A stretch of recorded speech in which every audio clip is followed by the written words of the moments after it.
Welcome to one another video from GPK academy. இன்றைக்கி கிளாஸில் நம்ம பார்க்க போகிற டாபிக் என்னென்னு பார்த்தீங்கன்னா, இந்த மாநில உயர்நீதிமன்றங்களில் அந்த மாநிலத்துடைய மொழியை பயன்படுத்தலாமா கூடாதா, அதுக்கு என்ன ப்ரொசீஜர்ஸ், யாருக்கு அந்த அதிகாரம் இருக்குது அப்படிங்கிறதான் இன்றைக்கி பொருளில் பார்க்க போகிறோம். சரிங்களா?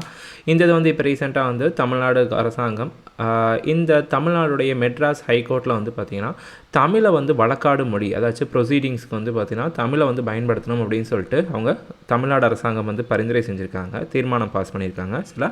ஆனால் வந்து பார்த்திங்கன்னா அதை வந்து நம்மளால் இம்ப்ளிமெண்ட் பண்ண முடியல. ஏன் பண்ண முடியல, அந்த அதிகாரம் யாருக்கு இருக்குது அப்படிங்கிற விஷயம் தான் பார்க்க போகிறோம். சரிங்களா? ஸோ ஹைகோர்ட் அப்படிங்கிறது வந்து பார்த்திங்கன்னா இந்தியாவில் வந்து இது வந்து ஆர்டிக்கல், ஹைகோர்ட்டுக்கான ஆர்டிக்கல் என்னென்னு பார்த்தீங்கன்னா ஆர்டிக்கல் 214. சரிங்களா? இந்த 214 என்ன சொல்லுதுன்னு பார்த்தீங்கன்னா, ஒவ்வொரு மாநிலத்திலையுமே வந்து ஒவ்வொரு ஹைகோர்ட் இருக்கணும். ஈச் ஸ்டேட் வந்து பார்த்தீங்கன்னா ஒரு ஹைகோர்ட் இருக்கணும் அப்படின்னு சொல்லியிருக்காங்க. சரிங்களா? பட் ஆனால் நம்ம இந்தியாவில் வந்து மொத்தம் 28 மாநிலங்கள் இருக்குது.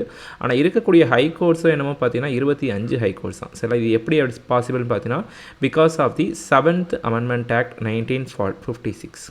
சரிங்களா? இந்த அமெண்ட்மெண்ட் என்ன பண்ணுதுன்னு பார்த்தீங்கன்னா, ஒரே மாநிலத்துக்கு இல்லாட்டி 2-3 மாநிலத்துக்கு சேர்த்து காமனான ஹைகோர்ட் வச்சுக்கலாம் அப்படின்னு சொல்லியிருக்காங்க. அந்த வகையில் தான் 28 மாநிலங்கள் இருந்தாலுமே நமக்கு இன்றைக்கி இந்தியாவில் இருக்கிறது வந்து பார்த்திங்கன்னா 25 ஹைகோர்ட்ஸ் தான். சரிங்களா? ஸோ இந்த 25 ஹைகோர்ட்ஸில் என்ன சொல்கிறாங்க, இந்த ஆர்டிக்கல் 348 Clause 1. சரிங்களா? இந்த ஆர்டிக்கல் என்ன சொல்லுது அப்படின்னு பார்த்தீங்கன்னா, நம்மளுடைய கான்ஸ்டியூஷனில் எல்லா சுப்ரீம் கோர்ட்லையும், சரிங்களா, அதாச்சும் இந்தியாவில் ஒரு சுப்ரீம் கோர்ட் தான் இருக்குது. ஸோ சுப்ரீம் கோர்ட்லேயும் அதே மாதிரி எல்லா ஹைகோர்ட்லேயும் வந்து பார்த்திங்க அப்படின்னா ஆங்கில மொழியை மட்டும்தான் பயன்படுத்தணும், வழக்காடு மொழியாக ஆங்கில மொழியை மட்டும்தான் பயன்படுத்தணும்னு சொல்கிறது தான் இந்த ஆர்டிக்கல் 348 Clause 1. சரிங்களா?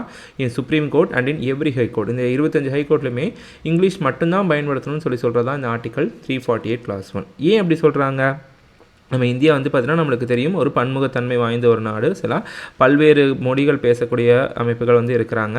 ஸோ இப்போ என்ன பண்ணுறாங்கன்னு பார்த்தீங்கன்னா, சுப்ரீம் கோர்ட்டில் ஏதாச்சும் ஒரு தீர்ப்பு கொடுக்குறாங்க, இல்லாட்டி இப்போ ஹைகோர்ட்டில் ஏதாச்சும் ஒரு தீர்ப்பு கொடுக்குறாங்க அப்படின்னா அந்த தீர்ப்பு வந்து பார்த்திங்கன்னா இந்தியாவில் இருக்கக்கூடிய அனைத்து நீதிமன்றங்களாலும் ஏற்றுக்கொள்ளப்படும். சரிண்ணா? ஸோ சுப்ரீம் கோர்ட்டில் ஒரு விஷயம் இப்போ தீர்ப்பாகி வந்துருச்சு அப்படின்னா அது வந்து இந்தியாவில் இருக்கக்கூடிய எல்லா ஹைகோர்ட்ஸையும் வந்து பார்த்திங்கன்னா அது செல்லுபடியாகும். அதே மாதிரி இப்போ மெட்ராஸ் ஹைகோர்ட்டில் ஏதாச்சும் ஒரு தீர்ப்பு கொடுத்துருக்காங்க அப்படின்னா அந்த தீர்ப்பை வந்து நம்ம மற்ற நீதிமன்றங்களை எடுத்துக்காட்டாக சொல்ல முடியும். இப்போ மெட்ராஸ் ஹைகோர்ட்டில் இந்த விஷயத்துக்கு, இந்த குற்றத்திற்கு இந்த தண்டனை கொடுத்துருக்காங்க, அதேனால் இந்த மாநிலத்திலையும் இந்த குற்றத்திற்கு இந்த தண்டனை வழங்கணும் அப்படின்னு சொல்லிட்டு நம்ம படத்தெல்லாம் பார்த்துருப்போம். சரிங்களா? ஸோ ஒரு நீதிமன்றம், ஒரு சுப்ரீம் கோர்ட் ஒரு ஹைகோர்ட், இங்கே கொடுக்கக்கூடிய தீர்ப்புகள் இந்தியா முழுவதிலையும் வந்து அப்ளிகபிள் ஆகுது.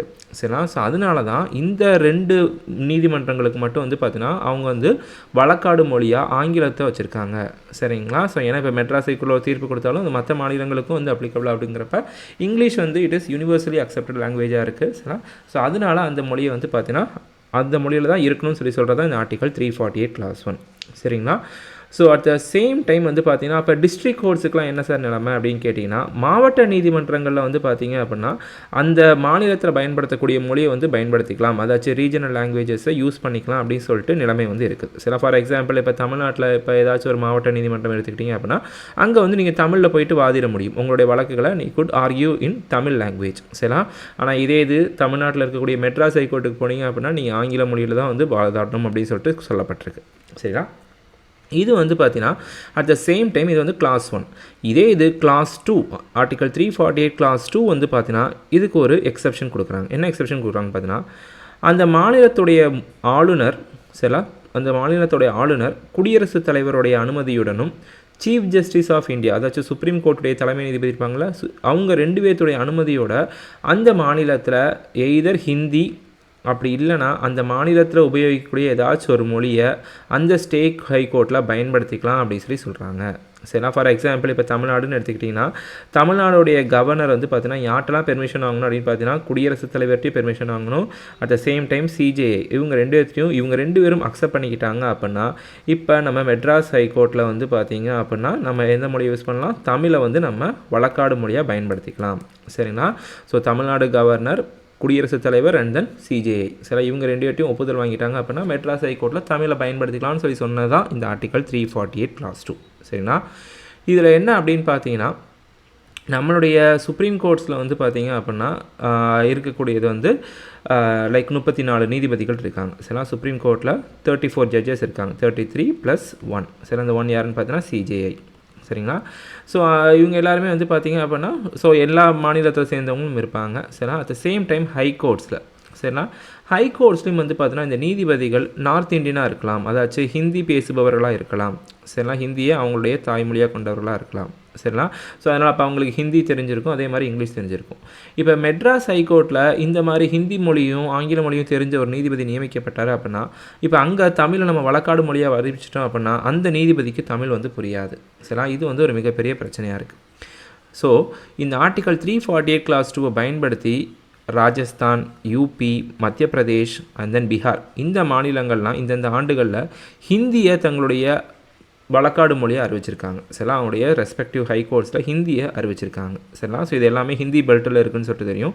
So most of the high courts நீதிபதிகள் வந்து பார்த்தீங்கன்னா ஹிந்தி பேசுகிறவங்களா இருக்கிறாங்க. ஸோ அதனால் அவங்களுக்கு ஹிந்தி மொழியை வந்து ஆத்தரைஸ் பண்ணுறதுல எந்த ஒரு பிரச்சனையும் இருக்காது. At the same time Tamil Nadu, Gujarat, Chhattisgarh, west Bengal, Karnataka இவங்களும் வந்து பார்த்தீங்கன்னா ரெக்வஸ்ட் பண்ணுறாங்க. என்ன ரெக்வஸ்ட் பண்ணுறாங்கன்னா, எப்படி இவங்களுக்குலாம் வந்து நீங்கள் ஹிந்தி ஆத்தரைஸ் பண்ணிங்களோ அதே மாதிரி எங்களுடைய ரீஜனல் லாங்குவேஜ் தமிழ்நாடு அப்படின்னா தமிழ் மொழி, குஜராத் அப்படின்னா குஜராத்தி, சத்தீஸ்கரில் அவங்களுடைய மொழி, வெஸ்ட் பெங்காலில் பெங்காலி, சரிங்களா, Kannadiga.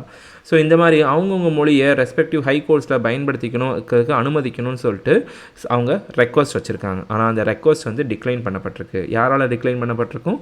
Chief justice of India and then president.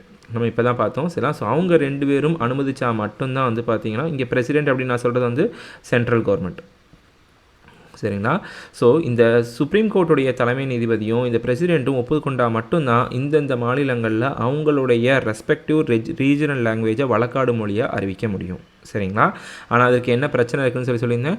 இந்த ஹைகோர்ட்டில் நியமிக்கக்கூடிய நீதிபதிகள் அவங்களுக்கு தமிழோ இல்லாட்டி குஜராத்தியோ தெரிஞ்சிருக்க வாய்ப்பு கம்மியாக இருக்குது, சரிங்களா. ஸோ மெஜாரிட்டி ஆஃப் த நீதிபதிகள் வந்து அவங்க ஹிந்தி தெரிஞ்சவங்களாக இருக்கிறதுனால இந்த மொழியை பயன்படுத்துறதுல பிரச்சனைகள் இருக்குது, சரிங்களா.